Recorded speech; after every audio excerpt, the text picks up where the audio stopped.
Welcome to Shakambari Jyotishalayam. So గత వీడియోలో మనం జ్ఞానేశ్వర సార్ దగ్గర నుంచి రామాయణంలో రాముడు రాముడి యొక్క చార్ట్, అంటే రాముడి యొక్క లగ్నం ఏంటి, ఆయనకి ఏ గ్రహాలు ఎక్కడెక్కడ ఉండటం వల్ల ఎలాంటి ఆ, విశేషాలు జరిగినవి అనేది తెలుసుకున్నాం. అలాగే రామాయణాన్ని ఎలా రాశారు, ఆ కావ్యం ఎలా వచ్చింది అనేది. సో ఇప్పుడు నాకు వ్యక్తిగతంగా కలుగుతున్న అనుభూతి ఏంటంటే రాముడికి నాకున్న సంబంధం. మా అమ్మమ్మ గారి ఇంటి ఎదురుగుండగానే ఒక రామాలయం ఉండేది. దానికి ఒక 4 కుటుంబాలు ఎప్పుడు నిర్వహణ బాధ్యత తీసుకునేది. అందుట్లో మా తాతగారి కుటుంబం, అంటే మా అమ్మగారు వాళ్ళ నాన్నగారు కుటుంబం తీసుకునేది. అది ఏలూరు మాగంటివారి వీధి గాంధీ బొమ్మ సెంటర్ అంటారు. ఆ వీధి స్టార్టింగ్ లోనే 4 ఇళ్ళు అనమాట. దానికి ఎదురుగుండానే ఒక రామాలయం. సో ఆ గుడికి చిన్నప్పటి నుంచి నాకు అమ్మమ్మ గారి ఇంటికి వెళ్ళినప్పుడు ఆ గుడికి ఏదో సేవ చేసి ఉండేది. సో కాలాగంలో కొంచెం మా నాన్నగారు కాలం చేసిన తర్వాత మేము ఆ వీధిలో ఉండాల్సి వచ్చింది, ఒక ఇల్లు కొనుక్కుని. అది జీర్ణోద్ధానికి వెళ్ళినప్పుడు, అంటే 2000-2004 మధ్యలో ఆ రామాల జీర్ణోద్ధానికి వెళ్ళి, అంటే ఒక పంతును కూడా పెట్టుకున్నప్పుడు నేను డైలీ ఉదయం వెళ్ళి పూజ చేసేవాడిని. సో ఆ రామసేవను అలవాటైంది. నా వివాహం కూడా ఆ గుడి ముందే చేసుకున్నాను. అంటే నాకు ఒక మేనమామ చేసుకుంటే ఆయనకి బాగా కలిసిందని నేను కూడా చేసుకున్నాను. ఇప్పుడు నాకు కలుగుతున్న అనుభూతి ఏంటంటే, మన రామాయణ కాలంలో ఉండగలుగుతున్నాం కాబట్టి 500 సంవత్సరాలు చాలా మంది కలగన్నారు అయోధ్యలో రాముడి గుడి మళ్ళీ నిర్మించుకోవాలి అని. ఈ ట్రావెలింగ్ అనేది 500 సంవత్సరాలు జరిగింది. 500 సంవత్సరాల్లో చాలా మంది కోరుకున్న ఆత్మలు ఇప్పుడు లేవు. కానీ మనది చూస్తున్నామంటే మనకి త్రేతాయుగానికి ఎక్కడో కనెక్షన్ ఉంటుంది. త్రేతాయుగంలో ఉన్న రాముడికి మనకి అనేది ఆ, నాకు కలుగుతున్న అనుభూతి. సో ఇలా రాముడితో అందరికీ ఏదో కనెక్షన్ అనేది ఉండుంటది. సో నెక్స్ట్ ఈ రామాయణం రాముడి గురించి తెలుసుకునే ముందు తెలుగు వాళ్ళకి రాముడితో ఉన్న అనుబంధాన్ని మనం ఒక 2 నిమిషాల్లో చెప్పి వదిలేస్తాను. సో త్రేతాయుగంలో జరిగిన రాముడిని మళ్ళీ కలియుగంలో భద్రాచలంలో గోపన్న అనే అతను, అంటే భక్త రామదాస్ అని తర్వాత పారాడు. ఆయన రాముడికి ఒక గుడి కట్టి ఒక జైలు శిక్ష అనుభవించి హైదరాబాద్ మీరు వస్తే కనుక ఆ కోటలో ఆయన్ని బంధించిన ఇది కూడా ఉంటుంది. మన బోనాలు కూడా ఆ కోటలోనే స్టార్ట్ అవుతాయి, ఫస్ట్ బోనాలు ఓల్డ్ సిటీలో. సో తెలుగు వారికి రాముడు అనేది ప్రత్యక్షంగా వచ్చిన నిదర్శనం కలియుగంలోనే జరిగింది. ప్లస్ ఆ రామదాస్ కూడా స్వశరీరంతో వైకుంఠానికి వెళ్ళాడు. ఆయనకి ఎక్కడ సమాధి ఉండదు. ఆయన్ని వైకుంఠం నుంచి విష్ణుమూర్తి ఆ పుష్పను పంపించి తీసుకెళ్ళాడు ఆయన్ని, ఆయన బారినని మనకి చరిత్ర చెప్తుంది. ఇలా రాముడి గురించి చెప్పుకుంటూ వెళ్తే నెవర్ ఎండింగ్ స్టోరీ. ఇప్పుడు యశోధర మేడము రాముడి గురించి రామాయణం గురించి తెలియజేస్తారు ఆవిడ మాటల్లో. రాముడు అంటేనే ఒక రకమైన ఆనందం. ఇప్పుడు ఇంత కోట్ల జనాభా జస్ట్ రామ అంటేనే ఒక రకమైన భావోద్రేకం. కేవలం రాముడిని మనము ఆయన ఎన్నో యుగాల క్రితం మన కోసం విష్ణువు ఈ అవతారం తీసుకున్నారు కాబట్టి నాకైతే ఎప్పుడైనా సరే రాముడిని మనం కీర్తించాలంటే నేను కొంచెం సంగీతం నేర్చుకున్నాను కాబట్టి చిన్నప్పటి నుంచి ఆ భజనలోనే ఆయన నేను కీర్తించగలుగుతాను కానీ ఆయన జాతకాన్ని కానీ ఆయన్ని మనం చేయలేము. ఎందుకంటే ఆయన సాక్షాత్ యుగ పురుషుడైన ఆయనలాగా ఇప్పుడు సార్ చెప్పినట్టు జ్ఞానేశ్వర్ సార్ చెప్పారు, ఆయనలాగా ఇంకో జాతకం పుట్టలేదు. మనం జస్ట్ ఈరోజు రేపు వీలైతే మన కొంచెం అది మనకి ఎలా వచ్చినా సరే, మన గొంతు ఎలా అన్నా ఉండని, భగవంతుడికి కావాల్సింది మన భక్తి. మనము ఆయన్ని మన నాలిక ద్వారానే కీర్తించాలి, ఇంకా వేరే మార్గం లేదు. రాముణ్ణి మనం హృదయంలో దర్శించాలి. ఆయన ఎలా ఉన్నారు. నిన్న ఒక వీడియో చూశాను. అందులో ఒక ఆయన ఇలానే మన జ్యోతిష్పరంగా చెప్తున్నారు. సాధారణంగా ఫోటోల్లో రాముణ్ణి ఒక దివ్యమైన అందంగా ఉండే ఆయనలా చూపిస్తారు. కానీ గురుచంద్రులు ఉన్నారు కాబట్టి ఆయన లగ్నంలో ఆయన షోల్డర్స్ చాలా బ్రాడ్గా ఉన్నాయని, ఆయన హృదయం దగ్గర ఉండే పార్ట్ కూడా రాజులు కాబట్టి ఆయన చాలా, అంటే ఒక మంచి 6 ప్యాక్స్ అంటాం ఈ రోజుల్లో, అలా ఉన్నాడు ఆయన అని చెప్తారు. భగవంతుడు ఎలా ఉన్నాడు అసలు ఒక్కసారి దేవుడికి ఆయన ఆయన యొక్క గుణాల ద్వారానే మనం కీర్తించగలుగుతాం కానీ ఆయన రూపాన్ని నీ కళ్ళతో నువ్వు ఎలా చూస్తావు. ఇప్పుడు నాకు ఒకలాగా కనపడవచ్చు. ఇప్పుడు మిమ్మల్ని అందరిని నేను చూస్తున్నాను ఈ వీడియోలోంచి. మీ మీ అందం కన్నా కూడా మీ అంతర్గతమైన మీ గుణాల ద్వారానే మనం వ్యాప్తి చెందుతాం బయటికి. భగవంతుడు ఇంత గొప్పగా అయ్యాడంటే ఆయన దేహ సౌందర్యం కన్నా కూడా సాక్షాత్ భగవంతుడు కాబట్టి కోర్స్ ఆయన అందంగానే ఉండుంటారు. కానీ ఆయన గుణాల వలనే కీర్తించబడ్డారు. మనం రాముడి నుంచి తెలుసుకోవాల్సిందేంటంటే, మనలో ఒక మంచి గుణాలుండాలి. ఆ గుణాలను ఎవ్వరు ఆపలేరు. ఆ అందం ఒక రోజు ఉంటుంది ఎళ్ళిపోతుందేమో గానీ, భగవంతుడిలాంటి ఆయన దగ్గరుండే కొన్ని క్వాలిటీస్ అయినా మనలో ఉండాలి. ఉంటే మనం కూడా అలా దివ్యమైన కాంతితోటి ఇతరులకు కూడా ఒక పువ్వు ఉంటే ఎలా వాసన పరిమళిస్తుందో, రాముడిలాంటి గుణాలు ఒక తండ్రిని చూసుకోవాలి, సత్యంతో ఉండాలి, ధర్మంతో ఉండాలి, అన్నదమ్ములతో ప్రేమగా ఉండాలి. 24 గంటలు ఈ రోజున మన ఇంట్లోనే మనకు సఖ్యత ఉండని రోజుల్లో, ఆ భగవంతుడిది ఏదైనా ఒక్క గుణాన్ని మనం పాటించినప్పటికీ కూడా, ఈ జన్మ ధన్యమవుతుందని నేను అనుకుంటున్నాను. ఈ సందర్భంలో ఇంకొక స్మాల్ పాట పాడి నేను సుధాకర్ సార్‌కిస్తాను. రాముడి కథ విందామా అని చిన్న పిల్లలకి నేను నేర్పిస్తానిది. రామ రామ అనుకుందాం, హాయిగా రాముని కథ విందాం. రామ రామ అనుకుందాం, హాయిగా రాముని కథ విందాం. తండ్రిని దైవంగా తలచే బాలరాముని కథ విందాం. గిరిజన మైత్రికి చెయ్య చూపే అయోధ్య రాముని కథ విందాం.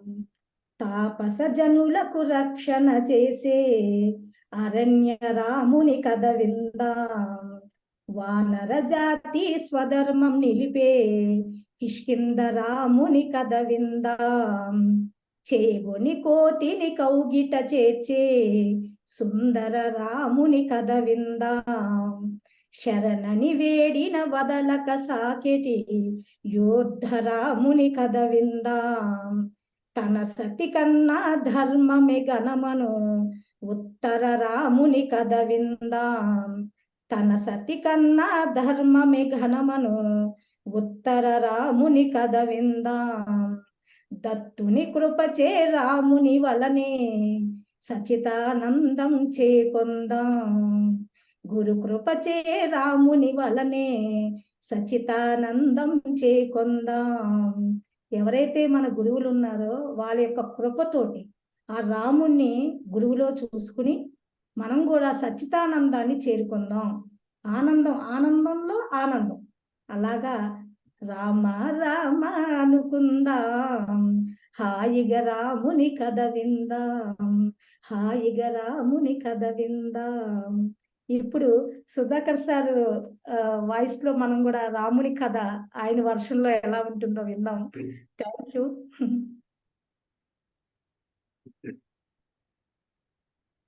చాలా చక్కగా ఈరోజు జ్ఞానేశ్వర్ గురూజీ తెలియనటువంటి విషయాలన్నింటినీ కూడా త్రేతాయుగం నుంచి తీసుకురావడం జరిగింది.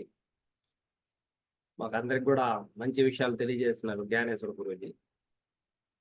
యశోధరి మేడం చాలా చక్కటి పాటతో మనల్ని అందరినీ అలరించారు. రాముని స్మరణ అంత గొప్పది. యశోధరి మేడం చాలా తీగా పాడారు. Thank you very much madam.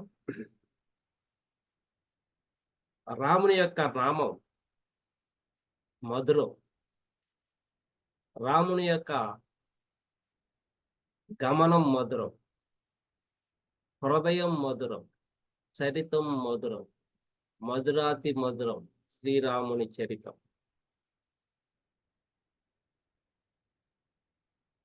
రాముడు త్రేతాయుగంలో దశరథరాజుకి కుమారునిగా జన్మించాడు. ప్రపంచంలో ఏ వ్యక్తికి లేని మహోన్నతమైనటువంటి జాతకం. జ్ఞానేశ్వర గురూజీ చెప్పారు ఆ విషయాన్ని. ఏ గ్రహాలు ఉచ్చ స్థాయిలో ఉంటాయి. మనం అందరం అనుకుంటుంటాం మాకు ఎందుకు ఈ గ్రహాలు ఉచ్చ స్థాయిలో లేవు అని. మరి ఉచ్చ స్థాయిలో ఉన్నటువంటి శ్రీరాముడికి ఎందుకు అన్ని కష్టాలు పడ్డాయనేసి చాలా మంది కూడా ప్రశ్నిస్తుంటారు. యూట్యూబ్లో కూడా చూస్తూ ఉంటారు. మరి కొంతమంది అయితే విశ్వామిత్రులకు తెలియదా పట్టాభిషేకం జరగదని, మరి అటువంటి ముహూర్తం విశ్వామిత్రుడు పెట్టినటువంటి ముహూర్తమే మంచిది కాదా అని కూడా యూట్యూబ్లో ప్రశ్నలు వినిపిస్తూ ఉంటాయి. దీనికి ఇది ఒకటే గొప్ప నిదర్శనం ఈ రాముని యొక్క జాతి. వీళ్ళు కారణ జన్ములు, కారణం లేకుండా పుట్టలేదు. రావణాసురుని యొక్క సోదరులు, రావణాసురుని యొక్క జాతి దేవతలు, దానవులు, రాక్షసులు ఇచ్చినటువంటి వరాలతో అజేయమైనటువంటి వ్యక్తిగా అతను ముల్లోకాలని గడగడలాడించేటప్పుడు, దేవతలను ముప్పతిప్పలు పెట్టేటప్పుడు, ఇంద్రుణ్ణి అక్కడి నుండి తరిమివేసినప్పుడు మహావిష్ణువు చెప్పాడు, నేను మరలా పుడతాను అని.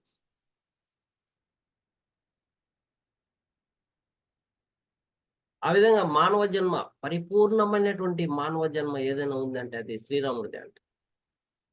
పరిపూర్ణమైనటువంటి వ్యక్తి ఆ మానవ రూపం రాముడు. ఆ శ్రీరామచంద్రుని యొక్క రూపం అంత మధురం, ఎంతో మహత్ కార్యాన్ని జరిపించడానికి వచ్చినటువంటి ఒక గొప్ప పరమాత్ముడు. తన దివ్య శక్తులని పక్కన పెట్టి సామాన్య మానవుడుగా జన్మించాడు. కాబట్టి విశ్వామిత్రుడు ముహూర్తం పెట్టిన పట్టాభిషేకం జరగకుండా అరణ్యవాసానికి మొగ్గు చూపినటువంటి శ్రీరామచంద్రుడి యొక్క మనస్సుని మనం ఇక్కడ అర్థం చేసుకోవాలి. కారణ జన్ములు ఎందుకు పుడతారో వాళ్ళకి తెలుసు. అందుకే చిన్నప్పటి నుంచి యుద్ధం నేర్పించాడు, చిన్నప్పటి నుంచి విద్యలు నేర్పించారు, యుద్ధ నైపుణ్యం తెలుసు, రాజనీతి తెలుసు, సకల శాస్త్రాలు తెలిసినటువంటి ఓర్పు, సహనం మన శ్రీరాములో తప్ప ఇంకెవరిలో చూడలేదు. ఎంతో అందమైనటువంటి మనోహరమైనటువంటి రూపం. ఆయన చూడడానికే వీధుల్లో జనాలు వస్తారంట. జ్ఞానేశ్వర గురించి చెప్పింది. ఆయన చూడడానికి అంటే అంత మనోహరం, మోహన తత్వం కలిగినట్టు. ఆయన ముఖాన్ని, రూపాన్ని చూస్తేనే మనలో ఆ బాధలని తొలగిపోతాయంట. అంత అందంగా ఉండేటువంటి ఆ శ్రీరామచంద్రుడు కారణ జన్ముడు. మరి ఈ జనరేషన్లో తల్లిదండ్రులను కూడా దూరంగా పెట్టి అధికారం, పవర్, పొజిషన్, స్టేటస్ కోసం తహతహలాడేటువంటి ఈ యుగంలో, మరి త్రేతాయుగం ఎప్పటిదో 10 లక్షల సంవత్సరాలకు ముందు అంటున్నాడు జ్ఞానేశ్వరుడు. మరి అప్పటి యొక్క పాత్ర మనకి ఇప్పటికి కూడా కొత్తగా, అందంగా, ఆనందంగా, ప్రేమగా కనిపిస్తుంది. ఆ విధంగా ఉండాలి అనిపిస్తుంది. తండ్రి మాట జవదాటనటువంటి కుమారుడు కావాలంటే ఎన్నో జన్మల పుణ్యం అది. తండ్రి ఒక మాట చెప్పాడు, నువ్వు అరణ్యానికి వెళ్ళని. అన్ని త్యజించాడు వెంటనే. మళ్ళీ ఆలోచించేది, నేను మళ్ళా చెప్తాను, ఒక హాఫ్ అన్ అవర్ తర్వాత చెప్తాను, మళ్ళా చెప్తాను లేదు. ఆ మాటకి ఒక సెకండ్ కూడా లేట్ లేదు. సమాధానం వెంటనే అవును అనేసి వచ్చింది. అది ఆదర్శమూర్తికి ఉన్నటువంటి గొప్ప లక్షణం. ఎన్నో కష్టాలు పడ్డాడు తర్వాత. అంటే కర్కాటక లగ్నంలో జన్మించినటువంటి శ్రీరామచంద్రుడు పునర్వసు నక్షత్రంలో చైత్ర మాసంలో శుద్ధ నవమి నాడు జన్మించినటువంటి శ్రీరామచంద్రునికి ఇన్ని గ్రహాలు ఉచ్చ స్థానంలో ఉన్నప్పుడు కష్టాలు ఎలా వచ్చాయి అంటే అంతటి ఆదర్శమైనటువంటి గొప్ప వ్యక్తిగా మనం ఈరోజు చెప్పుకుంటున్నాం కదా! అలా చెప్పడానికి ఆ గ్రహాలు చేపించినటువంటి ఆ మహనీయుని దగ్గర, పరమాత్ముని దగ్గర చేపించినటువంటి ఆ కష్టాలు ఈరోజు అందరికీ కూడా అవి వరాలు. ఒక దేవునికే తప్పలేదు కష్టాలు. మరి ఈ మానవుడికి ఎందుకు కష్టాలు ఉండకూడదు? మరి ఒక వజ్రం కావాలంటే వజ్రాన్ని కూడా కోయాల. వజ్రాన్ని వజ్రంతో కోయాల. మరి బంగారు కావాలంటే దాని ఇష్టంగా బంగారు వచ్చేది. మనకి ఏదైనా విలువైనటువంటిది ఏదైనా ఉంది అంటే అది బంగారు, మనం వజ్రమే చెప్పుకుంటాం. మరి అటువంటివే కష్టాలని ఎంతో సుత్తి దెబ్బల్ని తీసుకుంటే తప్ప అది ఒక అందంగా మలచబడలేదు. కాబట్టి ఒక వ్యక్తి ఎన్నో జన్మలు ఎత్తుతూనే ఉన్నాడు. కానీ అందులో ఉన్నటువంటి కల్మషాల్ని తొలగించలేకుండా ఉంటున్నాడు. మరి అటువంటి కల్మషాలని తొలగించుకోవడానికి ఒక జన్మ చాలదా? చాలు గదా! మరి ఎన్నో జన్మలు ఎందుకు ఎత్తుతున్నాడు? ప్రతి జన్మలో అదే కోరిక, కోరిక, కోరిక, కోరిక. అంటే డిజైర్డ్ సోల్ అంట. మనకున్నటువంటి ఆత్మ డిజైర్డ్ సోల్. మరి పరమాత్మకున్నటువంటి ఆత్మ ఒకటేనా? దీని మీద నెక్స్ట్ విశ్లేషణ ఉంటుందది. మన ఆత్మ, దేవుని యొక్క ఆత్మ ఒకటేనా? కాదా? అనే దాని మీద నెక్స్ట్ దీని మీద డిబేట్ ఉంటుంది. కాదు. మనది డిజైర్డ్ సోల్. అందువల్ల ఎన్నో కష్టాలను అనుభవిస్తున్నాం. ఈ కష్టాల నుండి బయటపడడానికి అక్కడ మానవ ప్రయత్నం జరిగిందా? లేదా దేవుని యొక్క ప్రయత్నం జరిగిందా? అనేది మనం గమనిస్తే రామాయణంలో పూర్తిగా మానవ ప్రయత్నమే జరిగింది. దేవుని యొక్క లీలలు గాని, దేవుని యొక్క అనుజ్ఞ గాని ఏమి లేవు. ప్రతిదీ అరణ్యంలో నడుచుకుంటూనే వెళ్ళారు కాలినడక. ప్రతి సమస్యని వాళ్ళే పరిష్కరించుకున్నారు. దైవ శక్తిని ఉపయోగించలేదు.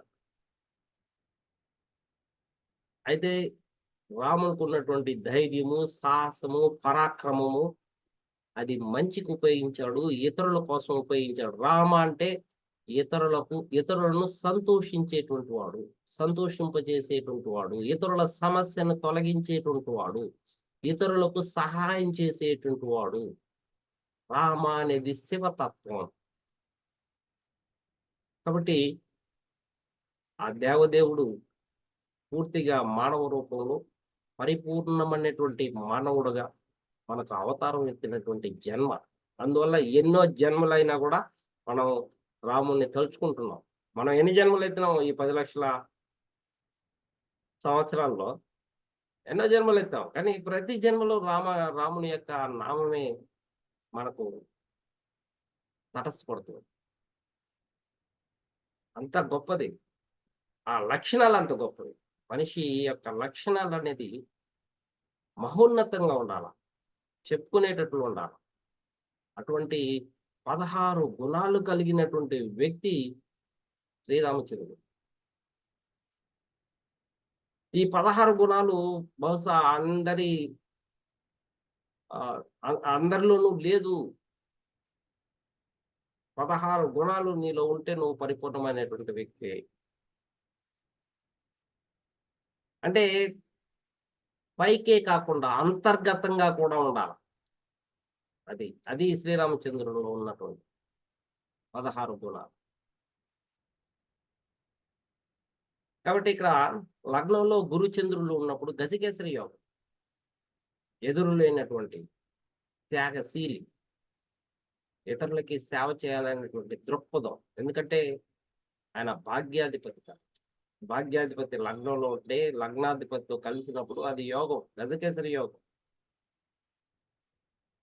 అయితే ఇక్కడ షష్టాధిపతిగా గురువు ఏమిచ్చాడు అంటే డైలీ రొటీన్ లైఫ్‌లో అతను ధర్మం వైపు అడుగులు వేయమని, ధర్మానికి కట్టుబడి ఉండమని అతను డైలీ లైఫ్ నేర్చుకున్నటువంటి నిజాలు. అతనికి దొరికినటువంటి గురువులు కూడా చాలా గొప్పవాళ్ళు. ఋషులు, యోగులు, మునులు దగ్గర నుండి తీసుకున్నటువంటి విద్య చాలా మహోన్నతమైనటువంటి వ్యక్తిగా తీర్చిదిద్దబడింది అని చెప్పడానికి ఇది నిదర్శనం. మరి గురువు సరైనటువంటి డైరెక్షన్స్ ఇస్తూ మార్గదర్శకంగా ఆదర్శమూర్తిగా తయారు చేసింది గురువు చంద్రుడి ఇద్దరు. మరి ఈ చతుర్థంలో ఉన్నటువంటి శని తల్లి నుండి సమస్యలు తీసుకొచ్చి తల్లి యొక్క కోరిక వల్ల అతను అరణ్యాలకు వెళ్లాల్సినటువంటి పరిస్థితి ఏర్పడింది. మరి తల్లి యొక్క కోరిక సరైనటువంటిది అవునా కాదా అని కూడా నిర్ధారించుకోకుండా ఇక్కడ తల్లి యొక్క కోరిక, అక్కడ తండ్రి యొక్క మాట నిలబెట్టేటువంటి ధర్మ న్యాయ మార్గదర్శకత్వం అతని మనసులో వెలిగింది. ఎక్కడా కానీ ఇక్కడ ఎదురు చెప్పడం జరగలేదు. దానికి గురుచంద్రుల యొక్క కాంబినేషన్. అంటే మనసుకి గురువు ఇక్కడ సలహా ఇస్తున్నాడు, మార్గాన్ని చూపిస్తున్నాడు, ధర్మం వైపు అడుగులు వేయమని. కాబట్టి శని ఇక్కడ అడుగడుగున పరీక్ష పెడుతున్నాడు. పట్టాభిషేకం కావాలన్నా తల్లి మాట వింటావా, తండ్రి మాట వింటావా, ఆదర్శమూర్తిగా ఉంటావా, ఆదర్శకంగా ఉంటావా, లేకుంటే రాజ్యాన్ని అధికారాన్ని కావాలనుకుంటావా అనేసి శని ప్రతి సమయంలోనూ పరీక్షలు పెడుతున్నాడు. ఎందుకంటే పాపి, ఈ లగ్నానికి పాపి, పైగా ఉచ్చుడు. పాపి ఉచ్చుడైతే ఇలా ఉంటుంది. పరీక్షలు అడుగడుగున ఉంటాయి, ప్రతిరోజు ఉంటాయి. కాబట్టి అరణ్యవాసం, ఇవి 14 సంవత్సరాల యొక్క అరణ్యవాసం కూడా ప్రతిరోజు పరీక్షలే కదా. ఎంతో మంది రాక్షసులతో యుద్ధము, మట్టు పెట్టడము. అయితే శని ఇచ్చేటువంటి ప్రతి సమస్యకి పరిష్కారం ధర్మం వైపు అడుగులు వేస్తూ గురువు మార్గదర్శకంగా నిలబడ్డాడు. మరి సప్తమంలో ఉన్నటువంటి కుజుడు ఇక్కడ ఈ లగ్నానికి చతుర్థ దశమాధిపతి అయినటువంటి పంచమ దశమాధిపతి అయినటువంటి కుజుడు సప్తమ స్థానంలో ఉచ్చుడై, ఏమైనా ఇది దోషంగానే పరిగణించవచ్చు. కానీ ఇక్కడ పంచమాధిపతి ఉచ్చుడైనప్పుడు అతని యొక్క పూర్వజన్మ యొక్క సుకృతము, జ్ఞానము, సహాయము లభించే అవకాశాలు ఉంటాయి. గత జన్మలో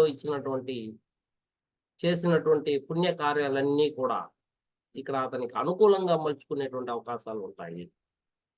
కాబట్టి ఇక్కడ కుజుడు లగ్నాన్ని చూసినప్పుడు, అట్లే అష్టమ దృష్టితో ద్వితీయాన్ని చూసినప్పుడు అతను ఒక గొప్ప యోధుడుగా, సైనికుడుగా, యోధుడుగా అతని యొక్క ఆకారం ఉంటుంది. యుద్ధ రంగంలో భయంకరంగా పోరాడేటువంటి ధైర్యాన్ని, పరాక్రమాన్ని కుజుడిస్తున్నాడు. వెన్ను తిరగనటువంటి, అపజయం లేనటువంటి జీవితాన్ని అవలంబిస్తాడు అని చెప్పడానికి ఇది నిదర్శనం. మరి అదే కుజుడు సంసారిక జీవితంలో దూరం చేశాడు.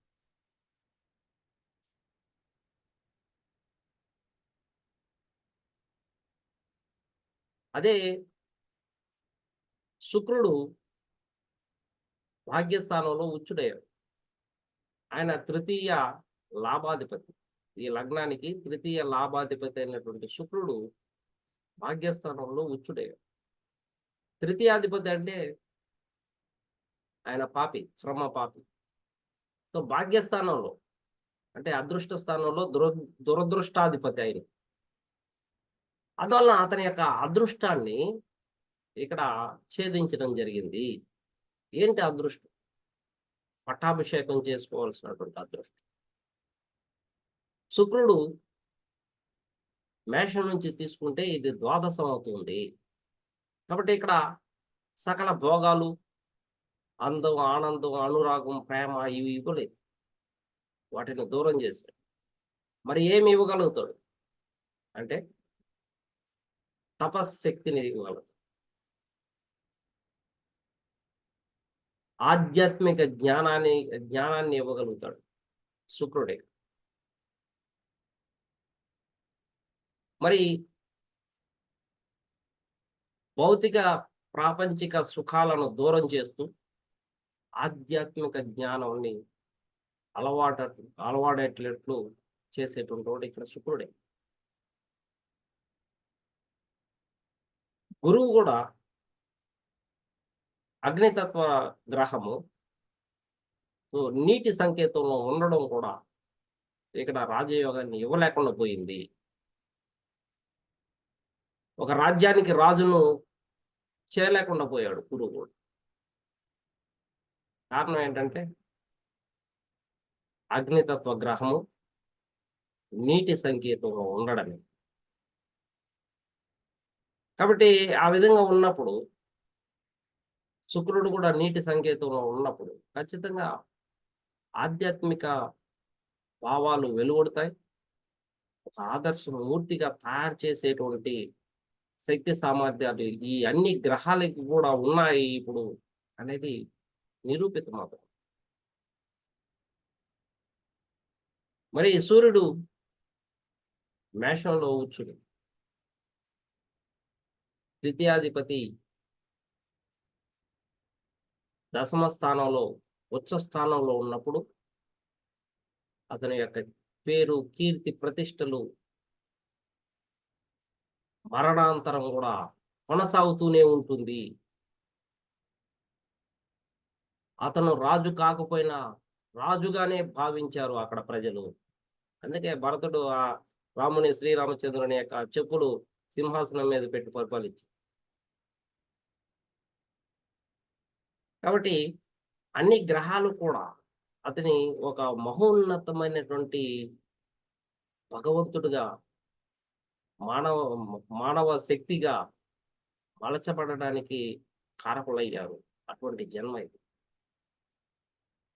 ఎన్నో జన్మలు, ఎన్నో అవతారాలు ఉన్నాయి. ఇది 7వ అవతారం.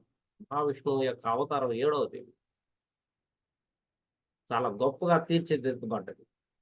సో 7 అంటే కేతు యొక్క సంకేతం కూడా. కాబట్టి భౌతిక ప్రాపంచిక సుఖాలకు దూరం చేశాడు 7 అనేటువంటిది కూడా. సో అందువల్ల ఆధ్యాత్మిక జ్ఞానాన్ని అలవాటు చేపించాడు. ఎవరికైతే దుఃఖము, కష్టము, దురాశ, నిరాశ, నిస్పృహలు జీవితంలో కమ్ముకుంటాయో ఆ సమయంలో రాముణ్ణి ప్రార్థించుకుంటాడు. రామ అనేటువంటి స్మరణ చాలు.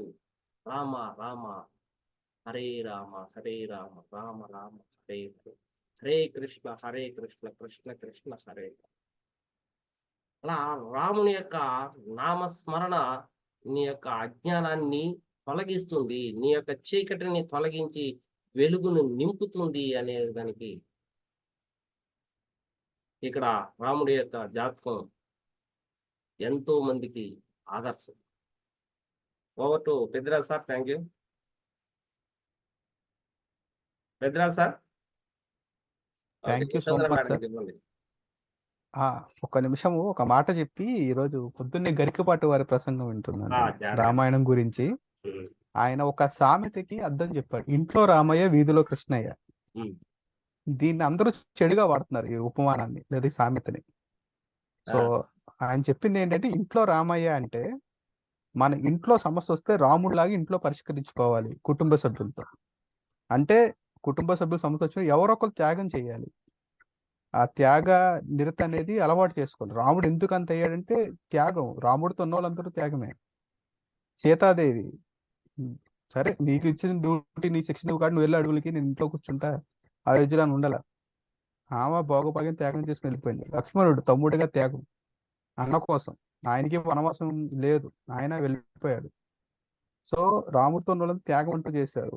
ఇంకా వీధిలో కృష్ణ అన్నాడు ఏంటంటే ధర్మం కోసం బయటికి వెళ్ళి నువ్వు పోరాడు. సో ధర్మానికి నువ్వు బయటికి వెళ్ళి యుద్ధం చేయాలని. సో దాన్ని వేరే ఉపమానంగా వాడుతున్నారు. అది కొంచెం కరెక్ట్ చేసుకోవాలని చెప్పారు, అది బాగా నచ్చింది. సో ఈ రాముడి గురించి ఈ చర్చ కొనసాగిస్తాం. ఇంకెవరన్నా మాట్లాడతారా రాముడు గురించి, రామాయణం గురించి? యశోధరా మేడం, ఎవరన్నా అన్మ్యూట్ చేసుకుని మాట్లాడొచ్చు రాముడు గురించి, లేదా రాముడితో మీకున్న అనుబంధం గురించి.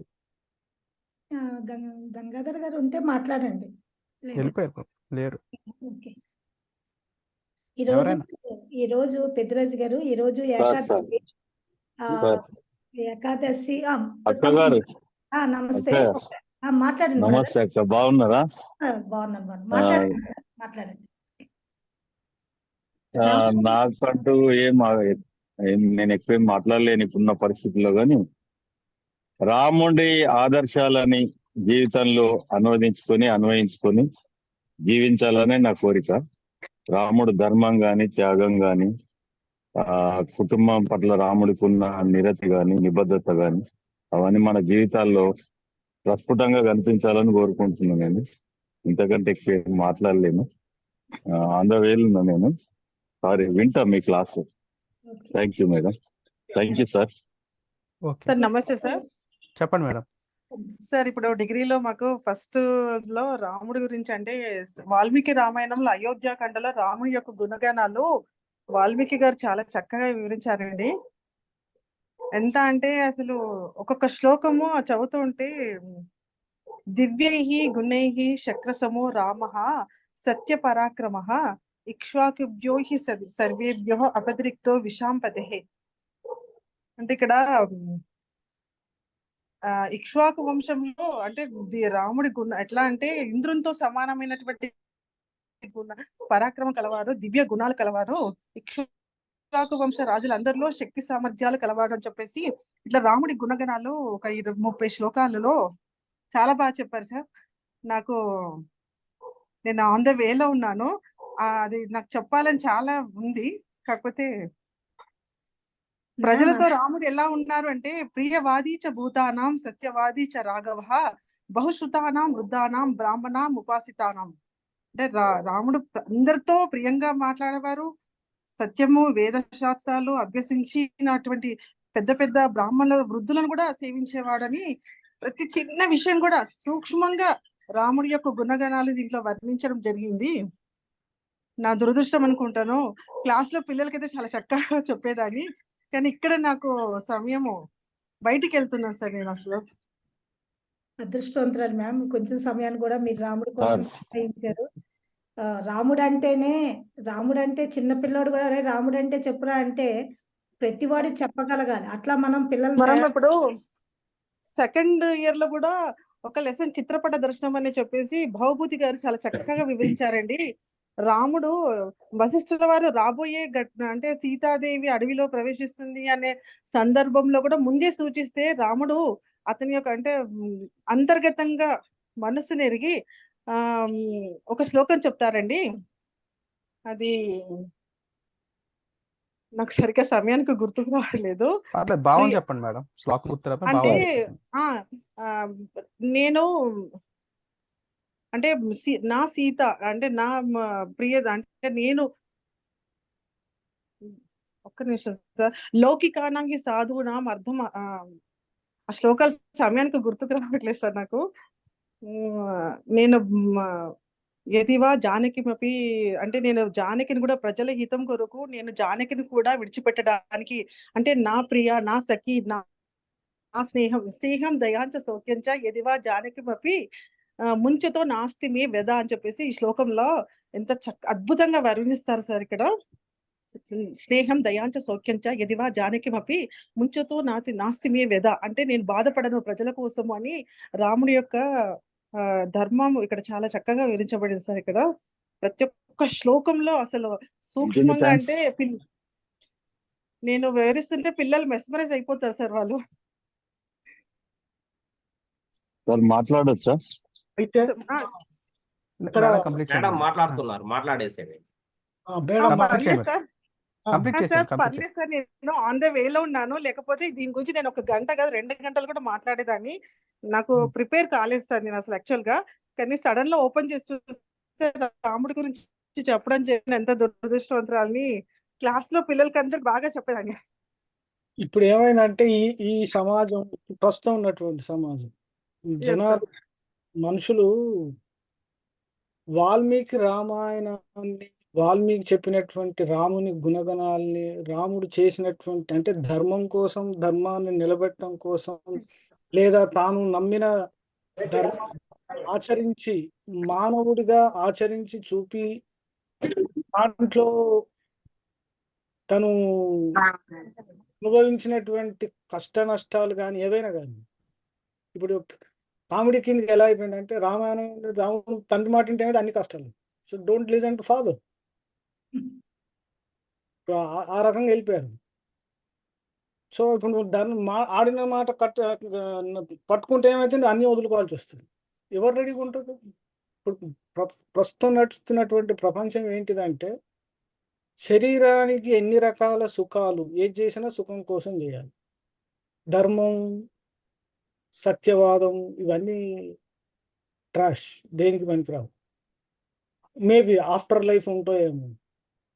ముందైతే లైఫ్ అయితే ప్రాబ్లం కదా, ఆఫ్టర్ లైఫ్ ఒకటి కావాలి. జీవితం అంతా కష్టాలు అనుభవించి చనిపోయిన తర్వాత ఉన్నదో లేదో దాని గురించి ఆలోచించడం ఏందని చెప్పేదానికి వచ్చింది.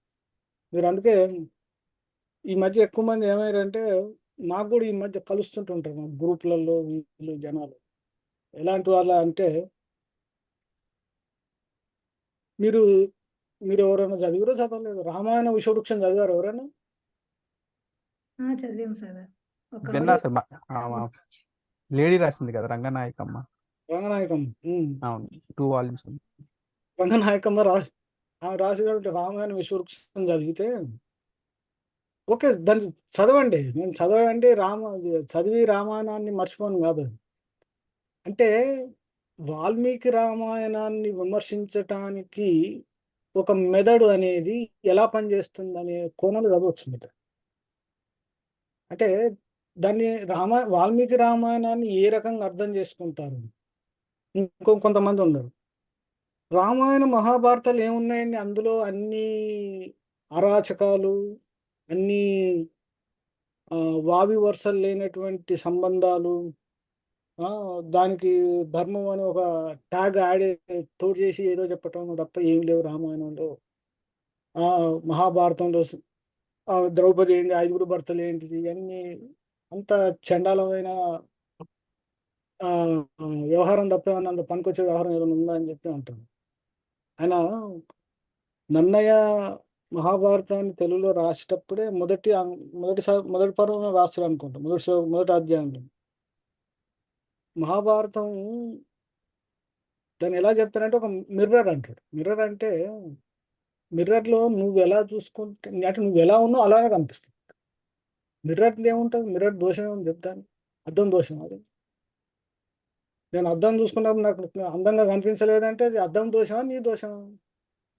సో అందుకే ఏం చేస్తానంటే క్లియర్గా రాస్తా, ఇది ఎవడి బుద్ధి అనుసారంగా వాడికి అందులో ఆ విషయాలు మాత్రమే కనిపిస్తాయి అని అంటారు. సో ఇదే కామెంట్ పెడితే నేను ఇదే కామెంట్ రాసిన ఆవిడ హేతువాద సంఘ సభ్యురాలు, విజయవాడకో గుంటూరుకో ప్రెసిడెంట్ ఆవిడ. సో రాసి చెప్పాను, మీకు ఇదమ్మా అర్థం చూసుకుంటే నువ్వు ఎలా ఉన్నావు అలా కనిపిస్తుంది తప్ప నీకు అందులో మరి మహాభారతంలో ద్రౌపది 5 భర్తలే కనిపిస్తున్నారు కానీ దానికి ముందు వెనక అనేది నీకు తెలియదు కదా, నీకు ఒక్కటే కనిపించింది. ఎందుకంటే నీ ఆలోచన అంతవరకే ఉంది, దాని నుంచి లేదా. నీలాంటి వాళ్ళు ముందు కాలంలో ఇలా విమర్శించే వాళ్ళు వస్తారనే అటు వ్యాసుడు, ఇటు తెలుగులో రాసినటువంటి నన్నయ్య, పోతన, తిక్కన వీళ్ళందరూ కూడా ముందే చెప్పారు. ఇది ఎవడికి ఏ ఉద్దేశంతో వాడు ఈ గ్రంథాన్ని చదువుతాడో, లేదా వాడి బ్రెయిన్, వాడి మెదడు ఏమాత్రం అర్థం చేసుకుంటూ దీని యొక్క భావార్థం, శబ్దార్థం తీసుకుంటాడా, గూఢార్థం తీసుకుంటాడా, ఎవడి తాహత్ ఎంత ఉందో అంత దానికి సంబంధించిన నాలెడ్జే అందులో కనిపిస్తుంది అని చెప్పి క్లియర్గా రాస్తాడు ఒక పెద్ద ఉత్పలమాల పద్యంలో. సో అందు గురించి రామాయణాన్ని వాల్మీకి ఆయన ఉద్దేశం అది రాముణ్ణి ప్రపంచంలో ఒక ఉన్నత మానవతావాది ఎవరున్నారని చెప్పి వెతికి దానికోసం ఆయన పూర్తి సమాచారం తెలుసుకున్నాకనే రామాయణం రాశారు. అందుకే అది ఇన్ని యుగాలైనా కూడా ఎప్పటికీ నిలిచి ఉంటుంది. అది ఎప్పటికీ మానవ చరిత్ర భూమి మీద మానవుడు అనే జీవి ఉన్నంత కాలం రామాయణానికి ఎలాంటి డోకా లేదు. దాని గురించి ఎవ్వరూ వర్రీ అవ్వాల్సిన అవసరం లేదు. ఎప్పటికీ దాన్ని ఎంతమంది వచ్చి ఎన్ని రకాలుగా విమర్శించినా, ఎన్ని రకాలుగా దాన్ని ఇది చేసినా, దాని యొక్క స్థితి, దాని యొక్క లెవెల్ అనేది ఎవరు దాని కింద తీసుకెళ్ళలేరు. నీ చేతిలో నా చేతిలో మనమే ఎవరేం చేయక్కర్లేదు. ఎందుకంటే దానికి ఉన్నటువంటి లక్షణం అది. దాన్ని ఒకరు బాగు చేయలేరు, దాన్ని ఒకరు పైకి తీసుకెళ్ళలేరు. అది ఎప్పటికి ఉండేటువంటి స్థితి అది ఒక దగ్గర ఉంటుంది. నువ్వు ఎలా దాన్ని చూస్తావు, నువ్వు ఎలా అర్థం చేసుకుంటావు అనేది నీ బట్టి ఉంటుంది. దానికి ఉండాల్సిన లక్షణం దానికి ఉండాలి.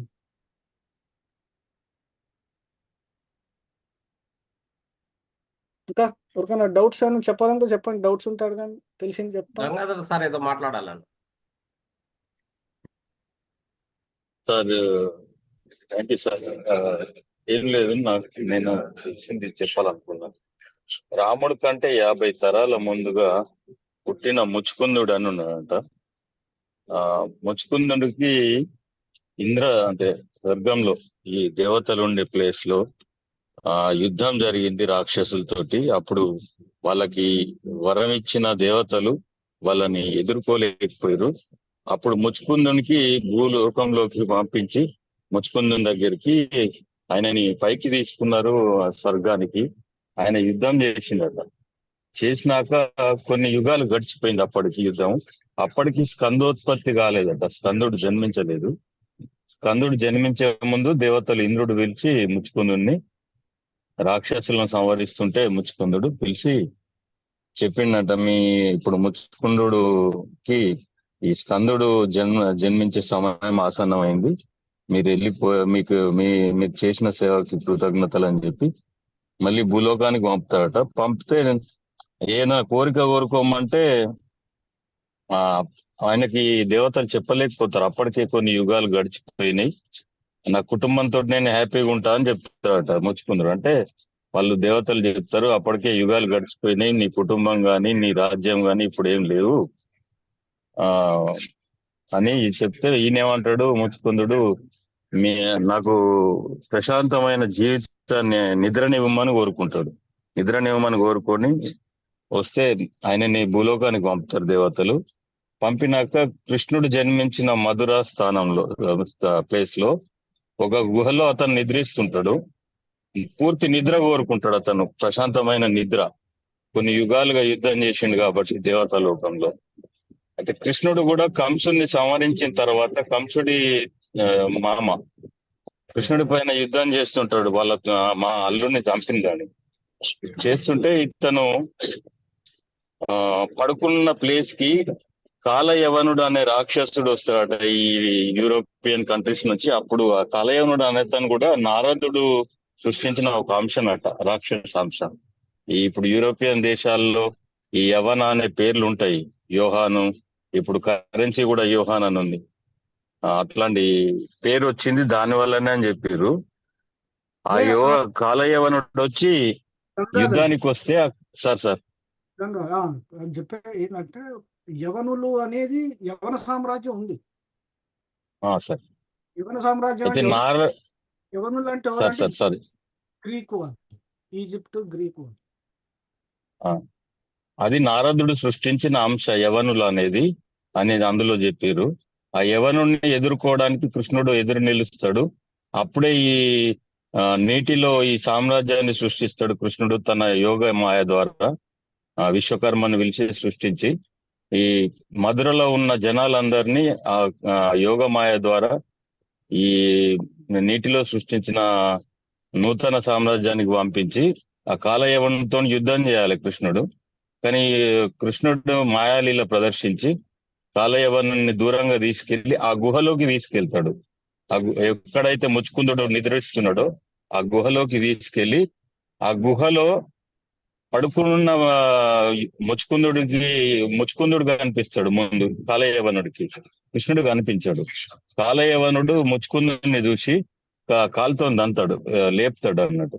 లేపేసరికి ఆ యోగ నిద్రలో ఉన్న ముచ్చుకుందుడు ఆయన కంటి చూపుతో ద్వారా కాలయవనుడు అంతం అవుతాడు.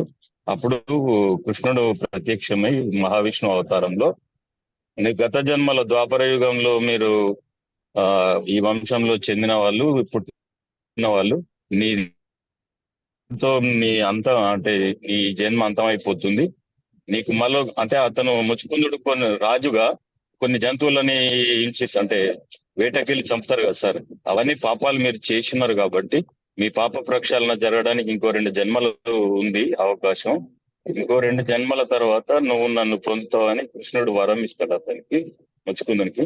ఈ స్టోరీ నేను చెప్పాలనుకున్నా. ఇంతకుముందు అక్కగారు ఎవరో మాట్లాడినప్పుడు అంటే రాముడు తప్ప అంటే అంతకంటే గొప్ప వ్యక్తులు లేరని చెప్పిర్రు. ఉన్నారొచ్చు, కానీ మనకు తెలియదు. మన శాస్త్ర పట్ల నాకు మటుకు నా అవగాహన లేదు. మీ అందరికి ఉండొచ్చు, మీ గురువులు. అంటే ఇట్లాంటి చాలా ఉన్నాయి. రాముడు అంటే ఇంద్రుడు పంపిన ఇంద్రుడు ఆ దేవతల కోసమే యుద్ధం చేసిన వంశాలు ఉన్నాయి అన్నది. అంటే దేవతలు రాక్షసుల్ని చంపలేక వాళ్ళు ఇచ్చిన వరాన్ని వెనక్కి తీసుకోరు కదా. ఆయన చంపడానికి ఒక నరుని తీసుకున్నారు పైకి అనేది ఇందులో సారాంశం ఉంది. అది తప్ప ఒప్పో నాకు తెలియదు, నేను విన్నా చెప్తున్నా sir. Thank you sir. Thank you sir. Thank you sir. Even రావణాసురుడు కూడా, రావణాసురుడు బ్రహ్మతో తపస్సు చేసి బ్రహ్మతోటి వరాలు తీసుకునేటప్పుడు మానవులని కన్సిడర్ చేసుకోండి. మానవ జాతి అనేది ఇది ఒక జస్ట్ ఇట్లా పుట్టి ఇలా వెళ్ళిపోయే జాతి. వాళ్ళు నా వరకు నా దగ్గరికి వచ్చేంత శక్తి వాళ్ళకి ఎక్కడిది అని చెప్పి ఆ అహంకారంతో మానవులని తన మరణానికి కారణకమైనటువంటి జీవుల్లోంచి తీసేస్తున్నాడు. సో విష్ణుమూర్తి అవతారం తీసుకోవటానికి ఎందుకు అంటే రావణుడి వదిలేసిన జాతి ఏంటంటే ఒక మానవ జాతి ఒకటి ఉంది.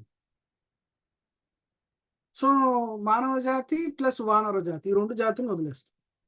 సో అందుకే ఆయన విష్ణువు ఏమో మానవుడిగా వస్తాడు, శివుడేమో రుద్ర అవతారమైనటువంటి రుద్రాంశతోటి హనుమంతుడు వస్తాడు, వానర రూపంలో వస్తాడు.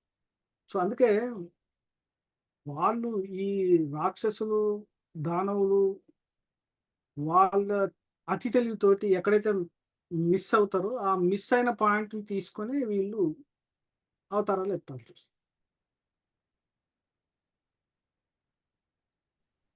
ఇందులో చెప్తుంది సార్, కాలయవనుడిని సృష్టించడానికి కూడా ఈ కృష్ణుడు పుట్టిన యుగంలో యాదవులు అధికార బలంతో రాజులు ఉంటారు. యాదవ సామ్రాజ్యంలో గురువుని అవహేళన చేస్తారు. గార్గ మహర్షి కావచ్చు, ఆ గురువుని అవహేళన చేస్తే గార్గ మహర్షి కోపించి ఆయనకున్న శక్తులతోటి కాలయవన్ని సృష్టించి యాదవుల సంహారానికి పూనుకుంటుంది. అయితే ఈ చివరికి యాదవులు తమ తప్పును గ్రహించి గురువుని పాదాలు వేడుకుంటే ఆ కాలయవనుడికి ఒక శాపం ఇచ్చి నారద మహర్షి దూరంగా వెళ్ళిపోమని చెప్తాడు. అదే గ్రీకు ప్రాంతానికి వెళ్ళిండొచ్చు కాలయవనుడు. అక్కడ 3 కోట్ల మంది 30 కోట్ల మంది సామ్రాజ్యం ఉంటుంది, అక్కడ సృష్టించబడింది. మీరు అక్కడ ఉండండి, నీకెవరైతే ఎప్పుడైతే నీ గతాన్ని గుర్తు చేస్తారో కాలయవనుడికి అప్పుడే నువ్వు మళ్ళీ ఇక్కడికి వచ్చి యుద్ధం చేస్తావనే ఏదో శాపం ఇస్తాడు. ఆ శాప ప్రతిఫలంగానే తర్వాత నారదుడు పోయి కృష్ణుడు పుట్టిన తర్వాత ఈ కంసుని సంహరించిన తర్వాత వాళ్ళు లీలాగా చెప్పారు. దాంట్లో నారదుడు పోయి గుర్తిస్తాడు, అంటే జ్ఞాపకం చేస్తాడు కాలయవనుడికి. కాలయవనుడు యుద్ధానికి వస్తాడు. ఆ మహాభారత యుద్ధానికి ముందు కాలయవనుడు మహాభారత యుద్ధంలో ఎంటర్ కాకుండా ముందుగానే కాలయవనుని సంహరించడానికి ఈ మహావిష్ణువు లీల మొత్తం ఇదనేది అందులో ఉంది సార్ తాత్పర్యం. మీకేమన్నా ఐడియా ఉంటే కొంచెం చెప్పండి సార్. ఎస్. యవనులు అనేది యవనులు ఏంటంటే వాళ్ళ సామ్రాజ్యం ఇప్పటి నుంచి కాదు, ఎప్పటి నుంచో ఉంది. వాళ్ళు ఇప్పుడు మన గ్రీకులు ఈజిప్ట్ కిందకి తీసుకుంటుంది. తర్వాత రాజ్యాంగం తర్వాత ఎన్నో ఎన్నో రకాల మార్పులు చెంది ఇలాంటి దేశాలు ఏర్పడ్డాయి. అది వేరే విషయం. కాకపోతే మహాభారత టైంలో, శ్రీకృష్ణుని టైంలో ఆయన సంకల్పించినటువంటి మహాభారత సంగ్రామంలో ప్రపంచంలో ఉన్నటువంటి ఎవరైతే రాజులు ఈ దుర్యోధనునికి సపోర్ట్ చేసిన వాళ్ళందరినీ ఒక దగ్గరికి చేర్చి వాళ్ళందరినీ ఆ యుద్ధంలో సంహరించడానికే మహాభారత సంగ్రామం. That is a plan. So వాళ్ళందరినీ లాగుతాడు అనమాట. తర్వాత అందులో ఈ మహాభారతం కన్నా యుద్ధం ముందు జరాసంధుడు శ్రీకృష్ణుని కంసుని మామ జరాసంధుడు కూడా పరమశత్రువు. జరాసంధుడు కూడా ఆ జరాసంధునికి ఏంటంటే మిగతా దేశాల రాజులతోటి చాలా సంబంధాలు. సో వాళ్ళందరినీ తీసుకురావటం, కృష్ణుని మీద యుద్ధానికి వెళ్ళటం, మళ్ళీ వాళ్ళందరూ చనిపోవటం, ఇలా ఎన్నో సార్లు చేస్తారు. 32 సార్లు యుద్ధం చేస్తాడు కృష్ణుడు జరాసంధుడు.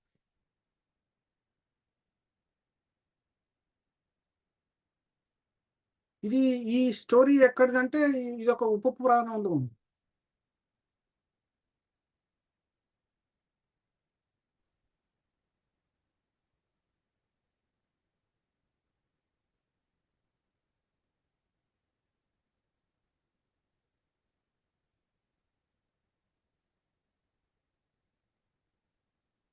హలో సార్, రాముడి నుంచి కృష్ణుడికి, కృష్ణుడి నుంచి ఎటో వెళ్ళిపోయాం. గంగాధర సార్, ఇది ఒకసారి రామాయణం, రాముని గురించే మాట్లాడాలా?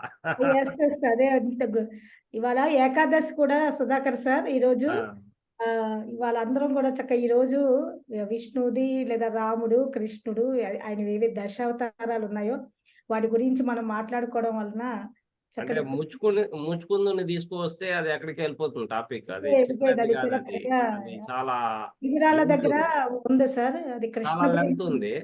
ఆ, ముచ్చుకుందుడు ఇది ఆ మాట ఎత్తే కూడా చాలు, అది ఆగదు అది. అది చాలా పెద్దది అది కూడా. ఓకే.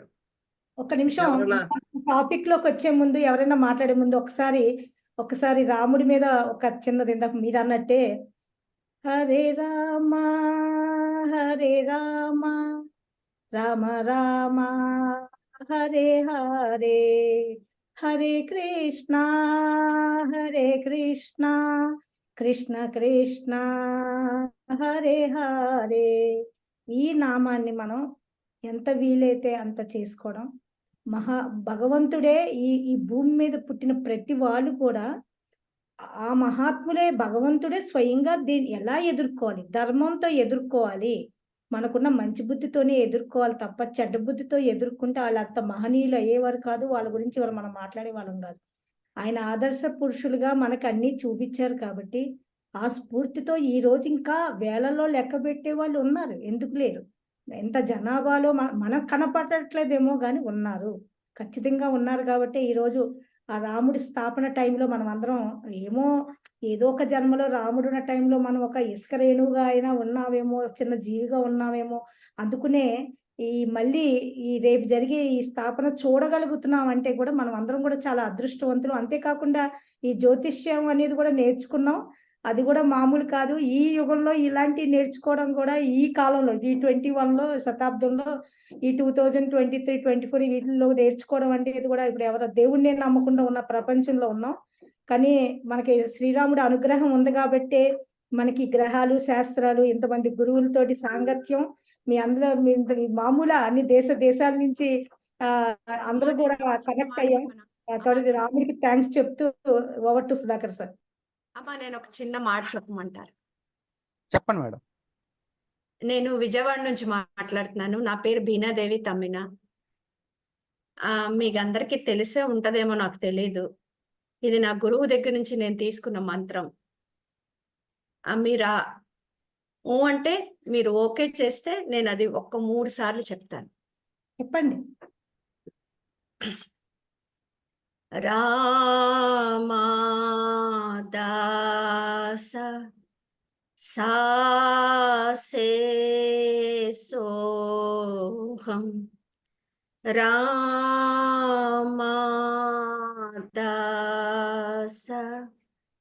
సాసే సోహం Ramadasa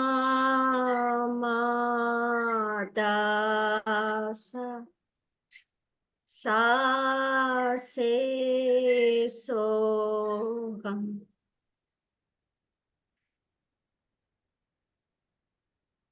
thank you ma'am. Thank you అండి.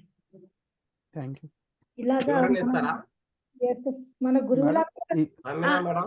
వివరణ ఇస్తారా? అంటే చాలా ఉంది. అంటే నా దగ్గర ప్రెసెంట్ రెండు బుక్ మాటలు లేదండి. చెప్పండి. రెండు నేను మాటలు బయట ఉన్నాను. బుక్ ఉంది. నేను చెప్తాను తప్పకుండా చెప్తాను. Okay okay ma'am. రేపొద్దున చక్కగా మనం అందరం కూడా రేపొద్దున ఒక దీపావళి లాగా మనము మన పుట్టినరోజులకి వాటికి కొత్త బట్టలు కడతాం. ఈ రోజున ఈ యుగంలో మనం ఒక చక్కటి రామస్థాపన మళ్ళీ ధర్మస్థాపన అందరిలో జరగాలని రేపు మనం కూడా చక్కగా దీపావళి లాగా కొత్త బట్టలు కట్టుకుని మనకున్న దాంట్లో ఆ శ్రీరాముని కొలుస్తూ ఇంకా మంచి గురువులు దొరకాలి, మంచి గురు మార్గంలో నడవాలి. ఎందుకంటే గురువు ఒక మార్గాన్ని చూపిస్తాడు. గురువుని ఎంత రాముడున్నా కృష్ణున్నా వాళ్ళు కూడా వాళ్ళు కూడా గురువునే ఫాలో అయ్యారు. కాబట్టి గురు బ్రహ్మ గురు విష్ణు గురుదేవో మహేశ్వర గురు సాక్షాత్ పరబ్రహ్మ తస్మై శ్రీ గురువే నమః. అలాగనే గురు పరంపరల ద్వారానే మనం ఆ భగవంతుని చేరుకోవాలి. థ్యాంక్ యూ గురువు గారు, జ్ఞానేశ్వర్ సార్, సుధాకర్ సార్. మీలాంటి ఉన్నతమైన ఈ గురువులు దొరకడం మా అదృష్టం ఈ జ్యోతిష్ పరంగా. వన్స్ అగైన్ నేను మీకు కృతజ్ఞతగా ఉంటాను. మీ పాదాలకు నమస్కారాలు. జై శ్రీరామ్. జై శ్రీరామ్. జై శ్రీరామ్. జై థ్యాంక్ యూ శ్రీరామ్. సార్. జై శ్రీరామ్. రఘునాథ్ సార్? జ్ఞాన్ సార్ ఒక డౌట్ అడిగి కంక్లూడ్ చేస్తాను. ఇంకెవరున్నారు? జ్ఞాన్ సార్, రామాయణంలో లేడీ డామినేషన్ అనేది ఉంది అని కొంతమంది ప్రచారం చేస్తూ ఉంటారు. దాన్ని ఏమంటారు? అందులో ఎవరు డామినేషన్ లేదు. అవన్నీ చెప్పగా ఇంతమంది పిచ్చి మాట్లాడే పిచ్చి ఆలోచనలతోటి పిచ్చి పిచ్చి క్వశ్చన్ అసలు లేడీ డామినేషన్ అని దానవు డామినేషన్ అని ఇట్లా అలా ఎవరు డామినేషన్. ఆయన వాల్మీకి రాసేటప్పుడు నేను ఈ కావ్యాన్ని రాయటానికి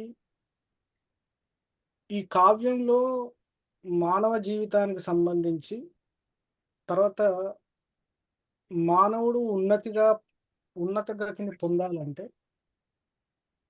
తర్వాత మానవుని యొక్క జీవితం ఆదర్శంగా ఉండాలంటే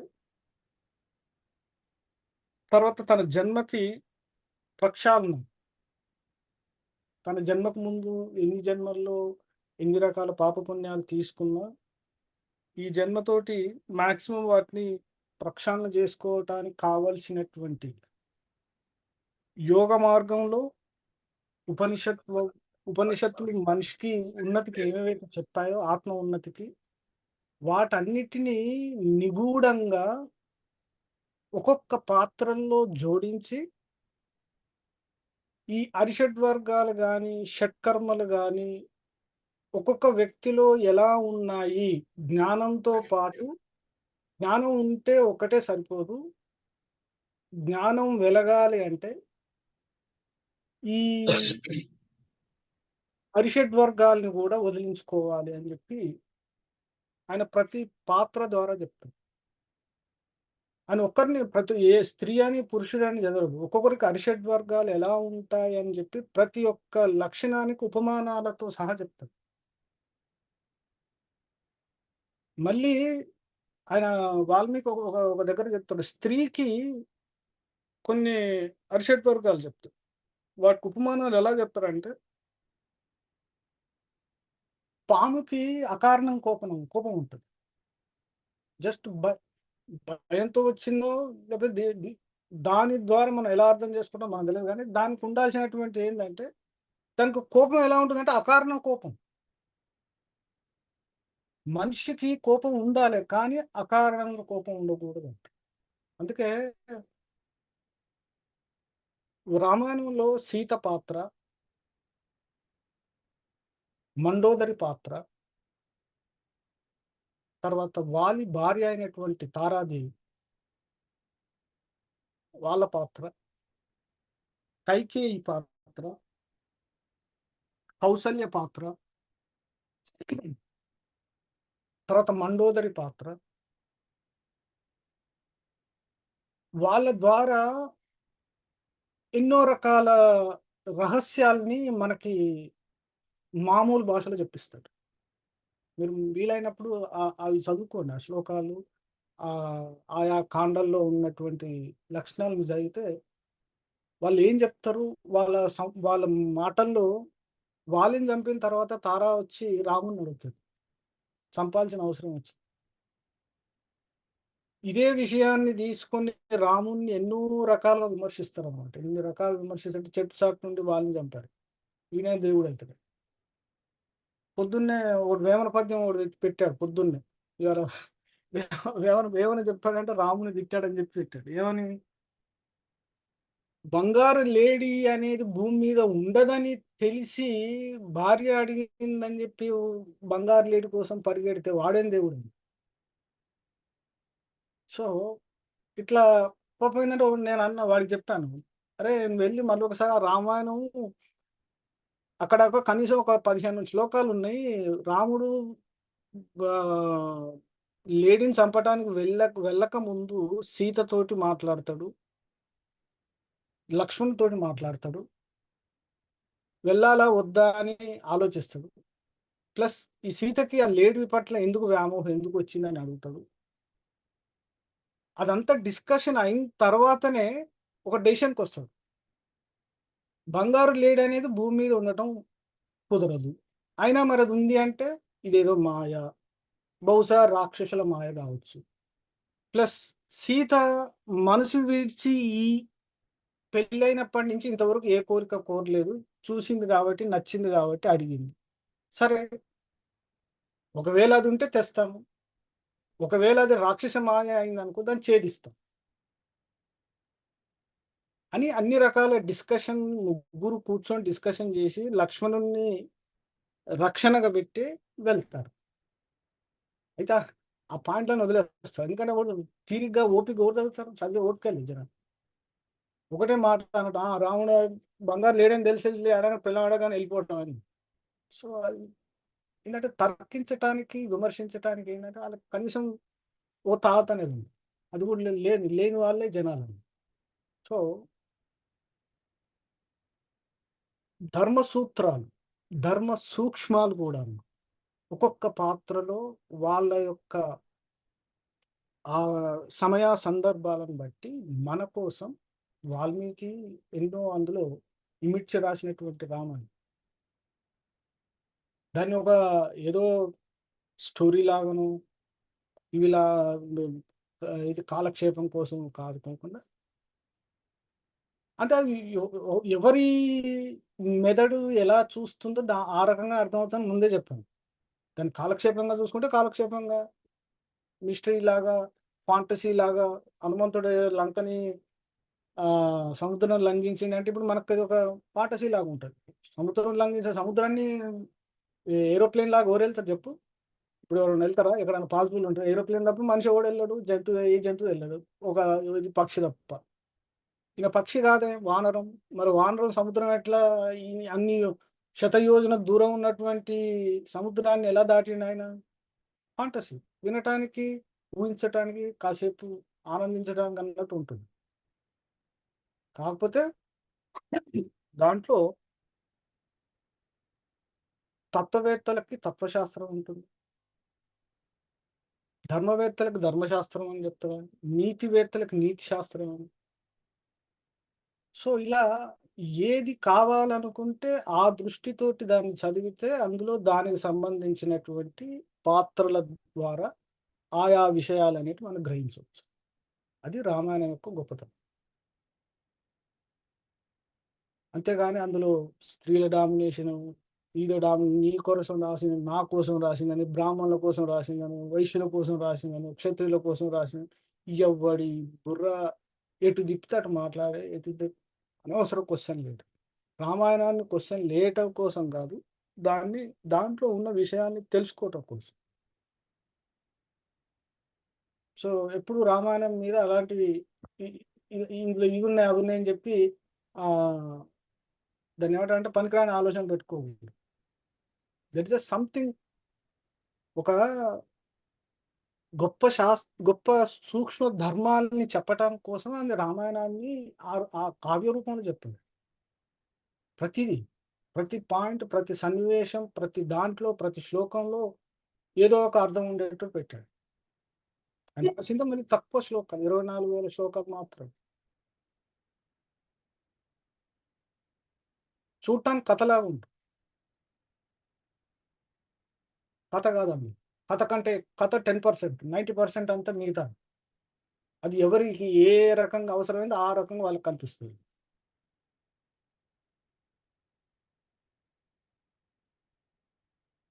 నెక్స్ట్. ఇంకెవరికైనా డౌట్స్ ఉన్నాయండి? సార్ ఇంకొక కథ కూడా చెప్తారు సార్.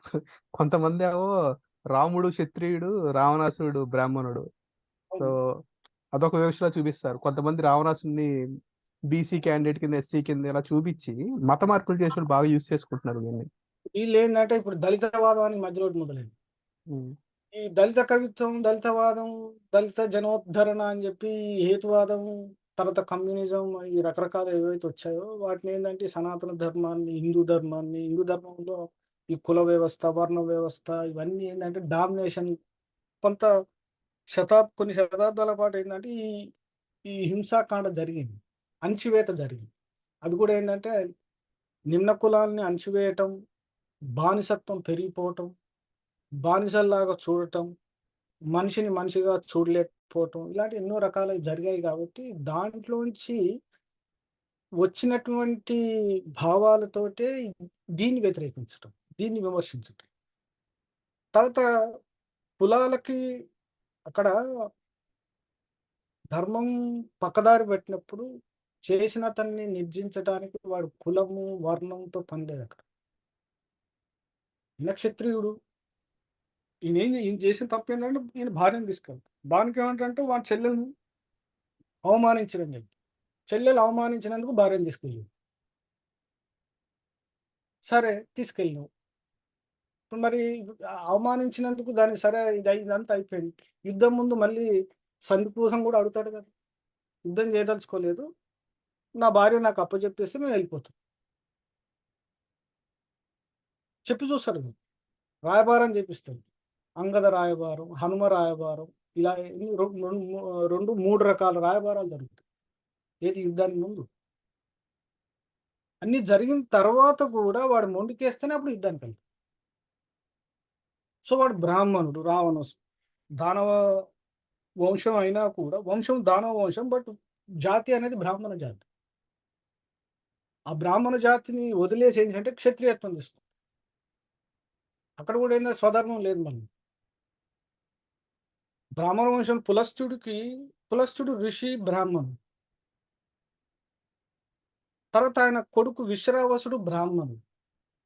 ఆ విశ్రావసుడికి పుట్టినటువంటి వాడే రావణుడు. మరి రావణుడు అది వదిలేసి ఏం చేశాడంటే రాజ్యాన్ని స్థాపించి పూర్తిగా క్షత్రియ లక్షణాలతోటి, బ్రాహ్మణత్వాన్ని పక్కన పడేసి క్షత్రియ లక్షణాలతో తిరుగుతాడు. ఆ క్షత్రియ లక్షణాలు కూడా ఏంటంటే పూర్తిగా అహంకారంతో నిండి ముల్లోకాల్లో నాకు ఎదురనేది ఉండొద్దు అనేటువంటి విపరీతమైన ధోరణికి వెళ్ళిపోతుంది. దాంతో తెచ్చుకుంటాడు ఇవన్నీ. పోనీ సీతను టచ్ చేయకుండా అయిపోయి రాముడికి ఎవరు ఎదురు చెప్పేవాళ్ళు ఉండేవాళ్ళే కాదు. అసలు రామాయణం మేబీ జరిగేదే కాదు. అతను ఇంకా కొన్ని వేల సంవత్సరాలు రాజ్యాన్ని పరిపాలించి సుఖాలు అనుభవించుకుంటూ ఉండేవాడు. కానీ వాడికి కర్మ ఒకటి ఏడుస్తుంది కదా, కర్మ ఏం చేస్తుంది, ఊరుకొనియకుండా ఇలాంటి పనులను చేస్తుంది. అవి ఏంటివంటే టైం ప్రకారం జరిగేటువంటి, నువ్వు నేను ఎందుకు జరిగింది విమర్శించడానికి కాదు. కాలక్రమేణా కాలంలో కర్మానుసారం జరగాల్సినటువంటివి నియమానుసారం జరుగుతూనే ఉంటాయి. ఇలా ఎందుకు జరిగింది, అలా ఎందుకు జరగకూడదు అనే దాన్ని ఏంటంటే మన వర్షన్లో ఆలోచించవచ్చు. కాలానికి తెలుసు, ప్రకృతికి తెలుసు, కర్మ అనే దానికి తెలుసు, ఏది ఎప్పుడు ఎలా ఎందుకు ఎలా జరగాలి.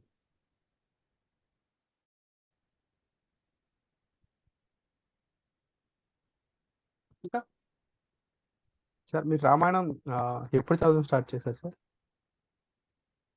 అవన్నీ నేను చిన్నప్పటి నుంచి వినటం, ఇప్పుడు కాదు కదా, పుట్టినప్పటి నుంచి ఇంట్లో నాకు తెలివి వచ్చినప్పటి నుంచి వినటం రామాయణం ఓకే. చదవటం. తర్వాత నాకు ఎప్పుడైతే వీటిలో తెలుగు హై స్కూల్లో, ప్రైమరీ స్కూల్లో, హై స్కూల్లో తెలుగు వాచకంలో ఉండేటివి కొన్ని కొన్ని పాఠాలు రామాయణ సంబంధించి అప్పుడప్పుడు చెప్తుండే. సో అలా ఇంట్రెస్ట్ మీద ఏం చేశాను, తర్వాత మా ఇంట్లో ఉండేటివి పాత గ్రంథాలు కొన్ని, రామాయణం, భారతం, తర్వాత ఈ కొన్ని పురాణాలు కొందరు పెద్దలు చెప్తూ ఉండేది. రోజు కాలక్షేపం ఉండేది. రోజు సాయంత్రం ఇంటర్వ్యూ మీద కూర్చునే వాళ్ళు అందరూ ఏదో ఒక ఘట్టం మాట్లాడుకునేవాళ్ళు. భారతంలో ఘట్టము, రామాయణంలో ఘట్టము. తర్వాత పండగలు వస్తే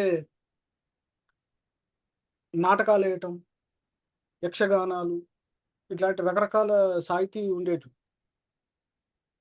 మా గ్రాండ్ ఫాదర్కి ఫ్రెండ్ ఉండేదండి, ఆయన కవి. ఆయన ఏకంగా ఏదో ఒక ఘట్టం తీసుకొని దాని మీద యక్షగానం రాసిండు. వాళ్ళు డ్రామా వేసే వాళ్ళు వచ్చేవాళ్ళు, వాళ్ళ కోసం అది రాసి ఇచ్చేవాడు. ఏదో ఒక్కొక్క పాత్ర, ఆ పాత్రకి ఈ పాట, ఈ పద్యం అని చెప్పి పద్యం కూడా రాసేవాడు ఆయన.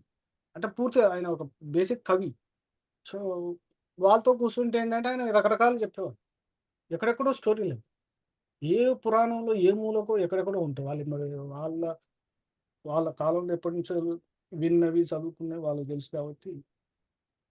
ఇప్పుడు కొన్ని పుస్తకాలు మనకు అందుబాటులో ఉన్నాయి, కొన్ని లేవు. ఉన్న వాటిని చదివేంత ఓపిక లేదు జనాలకి. అందులో ఈ పురాణాలు, రామాయణ, మహాభారతాలు చదివేంత మనకు అసలు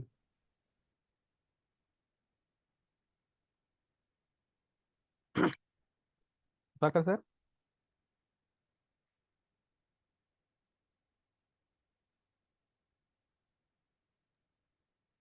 స్టార్కి ఏదో ప్రాబ్లం వచ్చినట్టుంది, కంక్లూడ్ చేద్దామా? ఓకే. ఓకే. ఇది sir, welcome back sir. Gyan sir, చెప్పండి. మీరు ఏదో చెప్తూ కట్ అయ్యారు.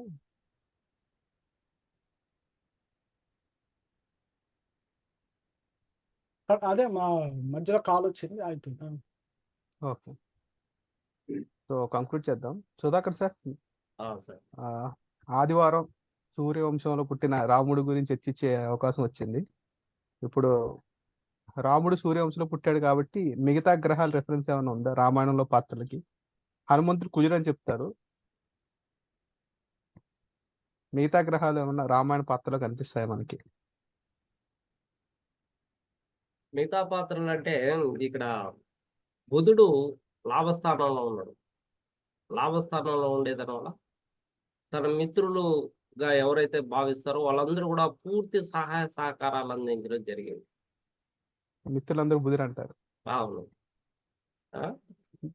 అట్లే శుక్రుడు ఇక్కడ లాభాధిపతే, భాగ్యస్థానంలో ఉండడం వల్ల సో స్త్రీలు కానీ సమాజం కానీ అతని వెంట నడిచింది అని చెప్పచ్చు. ఇక గురూజీ చెప్పారు, అదే బంగారు లేడీ ఆ మాత్రం తెలియదా ఆయన ఎట్లా భగవంతుడు అయినాడు. అది సహజంగా వస్తూ ఉన్నటువంటి ప్రశ్నే. దానికి ఆయన నిజంగా భగవంతుడా లేదంటే పరిపూర్ణమైనటువంటి మానవ రూపం అన్నాం కదా. ఇది ఎలా జాతకంలో విశ్లేషణ చేసుకోవాలంటే, చతుర్థంలో ఉన్నటువంటి శని దశమ దృష్టితో లగ్నాన్ని చూస్తున్నాడు, లగ్నాధిపతిని చూస్తున్నాడు. కాబట్టి శని చూసినప్పుడు ఏమవుతుందంటే ఈ జన్మలో బాధలు, కష్టాలు అవే కనిపిస్తాయి, కానీ పూర్వజన్మదేమి అక్కడ ప్రస్తావన రాదు. అంటే పూర్వజన్మది ఏది, గత జన్మది ఏది గుర్తుకు రాదు. అంటే శని ఏం చేస్తాడంటే మాయని సృష్టిస్తాడు అన్నమాట. కాబట్టి అక్కడ దైవిక శక్తి లేదు, మానవ శక్తి మాత్రమే అని చెప్పడానికి ప్రధాన కారణం ఇది. పైగా అక్కడ బంగారు లేడీ అంటే బంగారుతో చేసినటువంటి లేడీ కాదు, అది బంగారు కలరు. మామూలుగానే జింక్ అనేది ఎలా ఉంటుందంటే బంగారు కలరే ఉంటుంది, ఎల్లో కలర్. దాన్ని కవి అలా బంగారు లేడీ అని చెప్పాడు. కాబట్టి ఇక్కడ సీత కోరుకున్నటువంటి జింక కాబట్టి అంత అందంగా ఉంటుంది అని చెప్పడానికి అదొక వర్ణన. ఆ వర్ణాన్ని తీసుకుని దాన్ని సాగదీస్తూ అంటే సీత ఆ మాత్రం ఆమెకి తెలియదా, రాముడికి తెలియదా బంగారు లేడి అంటే బంగారుని అంటే ఆ, మనం కోరుకుంటే అది మామూలుది, దేవతలు కోరుకుంటే అది బంగారుది. అలా బంగారు లేడి అని చెప్పారనమాట. వర్ణనలు భాగం ఇది, వర్ణనలు భాగం. కానీ ఈ బంగారు కలరు మామూలుగానే ఉంటుంది జింకకి, కానీ అంత అందంగా ఉండింది అని చెప్పడానికి అలా రాశారనమాట. సో అంతేకాకుండా సో ఇక్కడ శని లగ్నాన్ని చూసినప్పుడు, లగ్నాధిపతిని చూసినప్పుడు ఏమవుతుందంటే మోసపోవడం అనేది జరుగుతుంది. అక్కడ మోసపోవడం అనేది జరుగుతుంది. అది సడన్ గా తీసుకునేటువంటి నిర్ణయం కాబట్టి అక్కడ శని ఏమాత్రం సహకరించడు. సో సడన్ గా తీసుకునేటువంటివన్నీ కూడా మోసపోయేటువంటి అవకాశాలు ఉంటాయి. కాబట్టి నాకు ఆ బంగారు లేడీ కావాలి అంటే వెంటనే పరిగెత్తాడు మానవుడు కాబట్టి, దైవశక్తి లేదు కదా, కాబట్టి పరిగెత్తాడు అనమాట. అంటే ఆ తన భార్య కోరికల వల్ల కష్టాలు రావాలి, అది సప్తమంలో ఉన్నటువంటి కుజుడు ఇచ్చేటువంటిది. సో కుజుడు సప్తమంలో కానీ అష్టమంలో కానీ ఉన్నప్పుడు సో దోషం అనేసి ఎందుకంటాం అంటే భార్య ద్వారా కూడా కష్టాలు వస్తాయి, భార్య ద్వారా కూడా భార్య కోరుకున్నటువంటి కోరికల వల్ల కష్టాలు అనడానికి ఇది నిదర్శనం ఇది. అందువల్ల మానవుడుగా అతను ప్రయత్నాలు ఆయన చేశాడనమాట, భార్యను సంతోషించడానికి, ఆమె కోరికను తీర్చడానికి. అదే కష్టాలు అనుభవించాడు అంతే. సహజం. Okay, thank you very much. ఇప్పుడే లెంత్ థ్యాంక్ అయింది. యూ. అవును, కానీ రాముడు ఎక్కడా కూడా రామాయణంలో దేవుడు అని చెప్పుకోలేదు. అదే కదా ఆ, చెప్పలేదు కాబట్టి మానవుడుగానే చేశాడు. దీన్ని ప్రస్తావించకూడదు, కానీ జనాలు దాన్నే ప్రస్తావిస్తూ ఉంటారు. ఆయన ఆయన దేవుడు ఎట్లా అయ్యాడు? మిగతా వాళ్ళంతా చేశారు కదా, దేవుడిని చేశారు కదా. అవును, చేయాల్సింది దేవుళ్ళు చేశారు, కానీ ఆయనకి తెలియదు అవన్నీ. మీరు ఆయన ఆ చూసా తెలియదు అనే దానికి శని ఉచ్చుడై అక్కడ లగ్నాన్ని లగ్నాధిపతిని చూస్తున్న కారణంగా సో ఆయనకి అటువంటివి ఏమి కనిపించవు. వాళ్ళు అనేది ఏంటంటే ఆయన దేవుడు అని చెప్పుకోలేదు. మీరేం ఆయన చెప్పుకున్నప్పుడు మీరేం దేవుడు చేశారు ఆయన? అవును. మీరు నమ్మరు నిజంగా. క్రిస్టియానిటీ వాళ్ళు ఇలానే ఈ రకంగానే పిచ్చి పిచ్చి క్వశ్చన్లు, లాజిక్ క్వశ్చన్లు చేసి వీళ్ళని అటు తీసుకెళ్ళేది. అవును, మతం మార్చి. అంటే ఇక్కడ ప్రతి ఒక్కరి అజ్ఞానాన్ని ప్రదర్శించుకుంటూ ఆ అజ్ఞానం నుంచి జ్ఞానం వైపుగా అడుగులు వేస్తారు మళ్ళా. అంటే ఎవరైతే ప్రశ్నిస్తున్నాడో అతను నిజాన్ని తెలుసుకోబోతున్నాడు అని అర్థం ఇది. కాబట్టి ప్రశ్నించినటువంటి ఎల్లకాలం ప్రశ్నించడం లేదు, మళ్ళా రామ అనేసి చేతులెత్తి నమస్కరిస్తున్నాడు. అంటే దానికి కారణం దొరకపోయినా, సమాధానం దొరకపోయినా కూడా అతని చివరికి ఆ దేవుడు ఉన్నాడు అనేటువంటి విషయాన్ని మాత్రం నమ్ముతున్నాడు బలంగా. అందువల్ల ప్రశ్న ద్వారానే ఎవరికైనా సమాధానం అనేది ఉత్పన్నమవుతుంది. దానికోసం వెతుకులాట అనేది ప్రారంభిస్తాడు. ఆ వెతుకులాటలో ఇతనికి ఎన్నో దొరుకుతాయి. ఇతని సంసార జీవితంలో పడినటువంటి కష్టాలు, అక్కడ అతను ఉత్పన్నమైనటువంటి ప్రశ్న, సో ఇవన్నీ కూడా ఇతని వెతుకులాటకి ఇది ఒక దారి కనిపిస్తుంది అనమాట. కాబట్టి అలానే ప్రశ్నిస్తూనే ఉంటారు. ప్రశ్నిస్తున్నారంటే అతను లేదు, అజ్ఞానం అనేది తొలుగుతూ ఉంది అనేసి అర్థం. Okay sir, thank you Sudhakar sir, thank you Gyanesh sir. ఈ రాముడి మీద చర్చ ఇలా మనం పెట్టుకుంటే వెళ్తే ఒక రోజంతా వెళ్తుంది. Thanks for watching Shakambari Jyotishalayam. So ఈ వీడియో మీకు నచ్చినట్టయితే వీడియో లైక్ చేయండి, షేర్ చేయండి. శాకాంబరి యూట్యూబ్ ఛానల్ సబ్స్క్రైబ్ చేసుకోండి. Thanks for watching Shakambari YouTube channel.